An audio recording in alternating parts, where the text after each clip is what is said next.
World War II was really two wars, separate and distinct, and almost entirely unrelated. There was the war in Asia, and there was the war in Europe. The war in Asia began first in 1937 and ended later.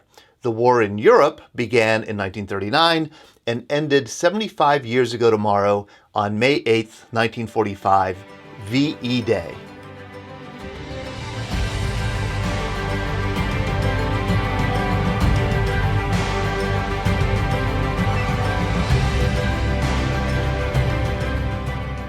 The day before, on May 7th, General Alfred Jodl of the German High Command and some other commanders shuffled into a red brick building in Reims, France, and they signed the instrument of surrender at the supreme headquarters of the Allied Expeditionary Forces.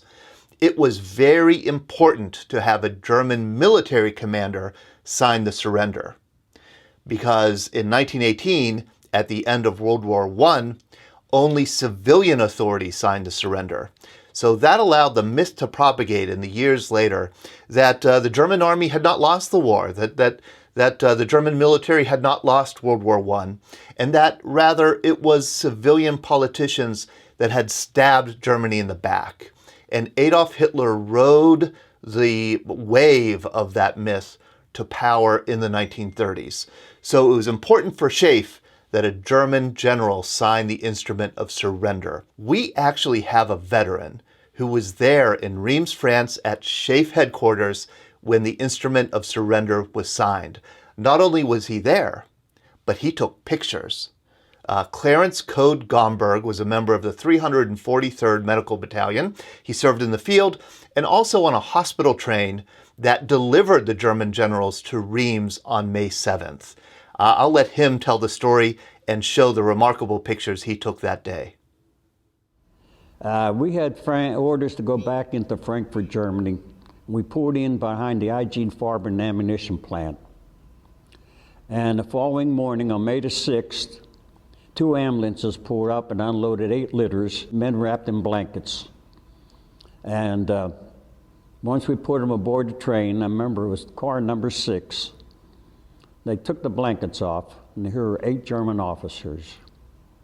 And I have one of the pictures, I have a picture of one of the officers standing with our company commander on the train. And the following evening, we had to take them to Reims, France. And the Little Red Schoolhouse, which they called the Little Red Schoolhouse. Little Red Schoolhouse was actually in French, it's École for Professional Technique for Garçons.